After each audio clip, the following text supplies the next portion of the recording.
This podcast is brought to you by me.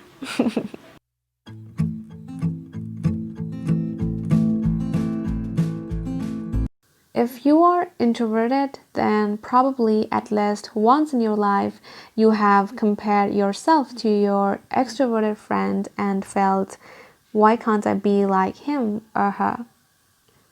I always felt like being an extrovert came with lots of perks because speaking, socializing, taking leadership in any group projects, being able to have conversation with practically everyone must feel really good.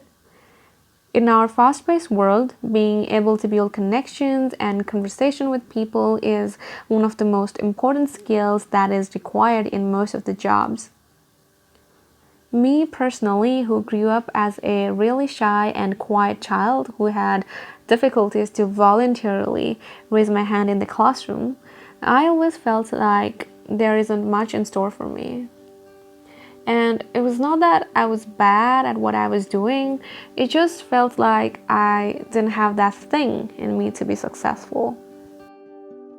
Because most of the times I think people in our society compare shyness and quietness to something relatively bad, like being weak or rude. I am pretty sure that all introverts are said to speak more, to socialize more, or make more friends because that's what people do. Obviously, people say these things to us because they care about us, as having more friends, having more things to talk about, going to a party with a bunch of friends on Friday night is considered normal, whereas wanting to be alone or going to movies alone, wanting to spend Friday night by taking yourself out to dinner is considered questionable. You have the pressure to be constantly surrounded by people in order to show that you are happy. It's like if you have lots of friends, then you are happy, and if you have a smaller number of friends, then you are having a difficult time to fit in. I think the culture of fitting in is pretty biased in our society because in order to fit in, you must always have something to say. You are supposed to have judgments on everything. To be a popular kid at school, you must have lots of friends. To be a favorite student, you must have an active participation in classes and so on. Somehow we have emphasized the misconception that always having something to say means that you are smart and confident, and not being able to say something promptly means you are stupid or ignorant. People do not realize that being bold and loud does not necessarily mean they are smart. In fact, the SAT and intelligence test scores reveal this perception to be inaccurate. And yet, we still think talkers are smarter, talkers are leaders, they are more appealing and convincing. Another reason why our society is more extrovert-centric is because of the way of things that take place. Most schools, colleges, and workplaces are designed in such a way that encourages students and people to work in groups and collaborations. We emphasize collective learning so much that we do not realize not everyone is designed to learn and thrive in the same environment.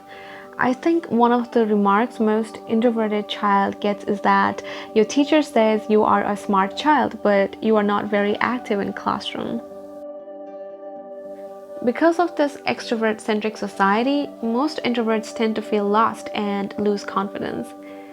There are people who are comfortable with their quietness, whereas there are some people who tend to act differently or act more extroverted to hide their introversion. Studies show that a third to a half population are introverts, and that's a lot of introverted people. So probably you have met a lot of introverted people, but you might not know. Anyways, the reason I think most people hide their introversion is really to be normal or fit in the eyes of society. So the main point I wanted to make in this podcast is that we should be more accepting towards differences.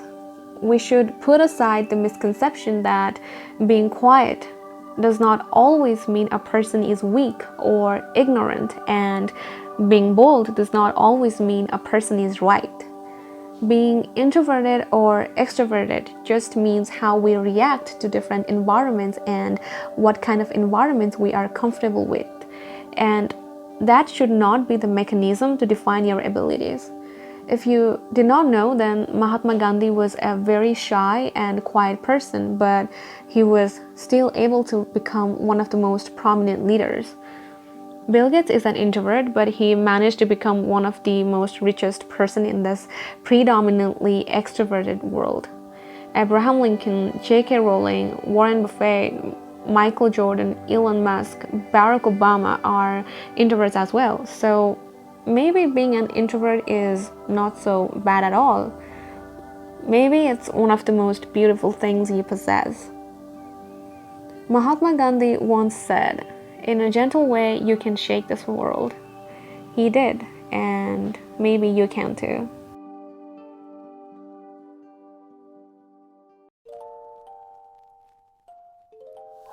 Wow, it's almost 11 and my neighbor's dog is barking like crazy.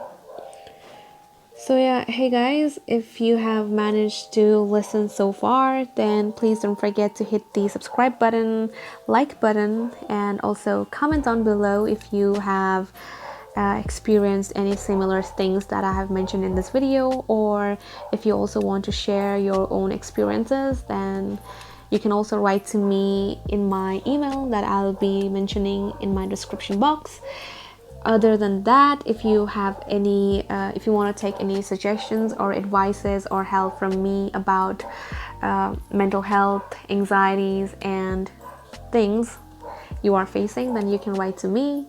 So yeah, that was it in this video. So I hope to see you in my next video. Until then, bye bye.